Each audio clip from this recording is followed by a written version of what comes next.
So we are living the new normal. So I forgot my mask and I had to go back and get it and come back and put on the mask. So I'm speaking without it now because you yourself have got your mask on. So whatever I spew out of my mouth, you are protected. So we said our airlines are fitted with HEPA because in terms of the seating arrangement, you don't have a social distance inside the airlines. And the HEPA is assisting us to eat the virus from inside.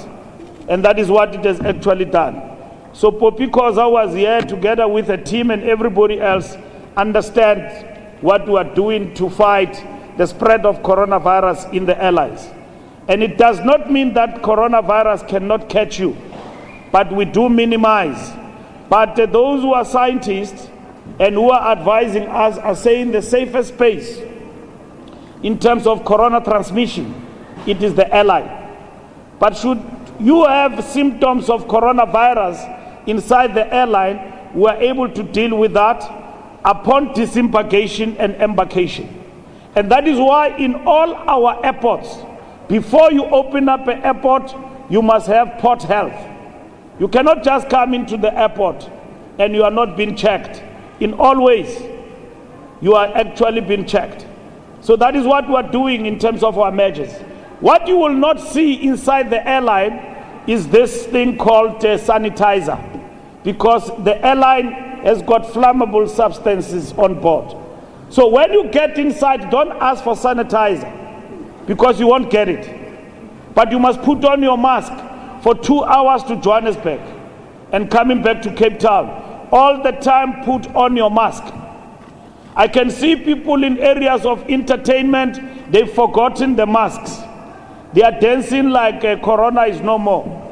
I saw somebody on social media saying, I've survived corona. I'm celebrating. It's not yet over. It's not yet over. Corona is still with us. We are now learning to live with corona. That's what we are doing. Yeah, Shamila is calling us and is giving us problems here.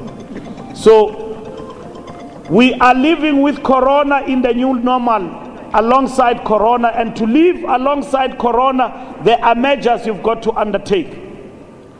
And those who gather en masse and they are drinking alcohol are the most vulnerable and susceptible to the spread and transmission, because there is no care. People don't put on masks. They don't care about what happens in their surrounding. So we need to be careful about that. We are easing down because South Africa has always balanced its approach to creation of livelihoods and fighting the virus. And it is Heritage Day today, and we are opening up. And as we're opening up, this airport, Dion, is going to be very busy. You have been talking to me that, Minister, when are you coming to Cape Town? I've got no doubt you are doing an excellent job here, Dion, in Cape Town. So we are here to do that check and to affirm and to also celebrate yourselves who have been in the front line in this airport, doing a marvelous job, ensuring that we are safe, and by first protecting yourselves. And I'm happy that AXA and all our sister companies that operate in this space have looked after our workers to ensure that they've got protective gear as they embark on this particular journey. We must continue to do that and practice the new normal and internalize it in the work that we do. We will thrive, we will win against coronavirus, working together.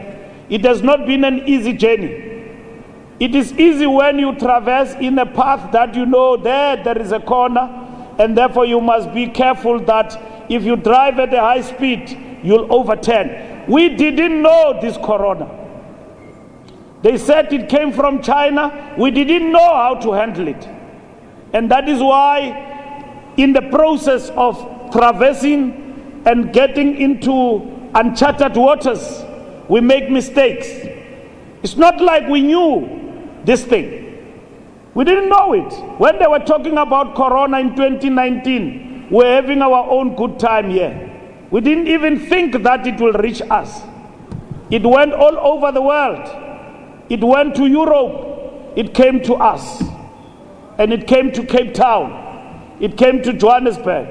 In no time, it was all over South Africa. We didn't know. Our lives changed just like that. We were in the lockdown. In the lockdown, serious lockdown.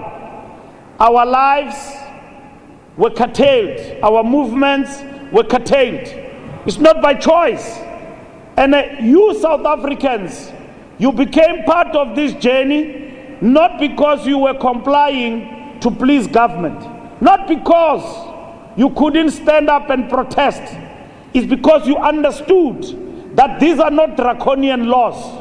It's about preservation of life. And for us to succeed, this required a compact between government and its citizens. And where you raised your voices, we dared to listen. And we actually work together to succeed. May it be in the church, may it be in the soccer fields and the playing fields in and around us. We had to work together to understand each other, how to go about this.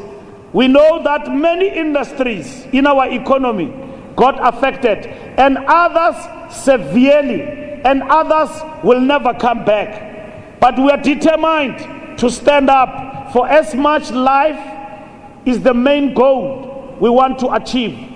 Somebody said, we know how to rebuild economies, but we don't know how to awaken dead bodies. When the economy is down, it is shattered, bankrupt like it is now. We know what Ramaphosa is going to do to bring it back to life. But we don't know how to raise those who passed on because of coronavirus. So life became the supreme objective of what we wanted to achieve. But life on its own without livelihood is not enough. And that is why we had to open the economy. And we had to gradually come back. And it does not mean it's Uhuru, it's whole hunky-dory. It is not. And thank you to everybody for their vision, for their insight, for their creativity, for their innovation, for their sharing of thoughts and their camaraderie and solidarity. Human solidarity will take us through this. And that is what is important for all of us. I wish to thank you and thank everybody. And let's get down to business and let's continue to do our Jerusalem on a daily basis. Thank you very much.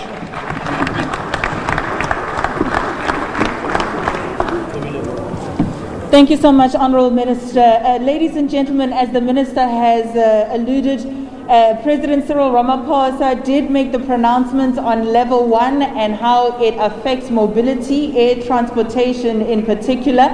The Minister did say that the exact directions on the list of countries. All right, there you go. The address by Transport Minister Fikile Mbalula talking to us about level 1 and certain restrictions that have been lifted. Remember, travelers will be able now to use 3 airports in South Africa. That is Cape Town International Airport, or Tambo International, as well as King Shaka International Airport in KwaZulu-Natal.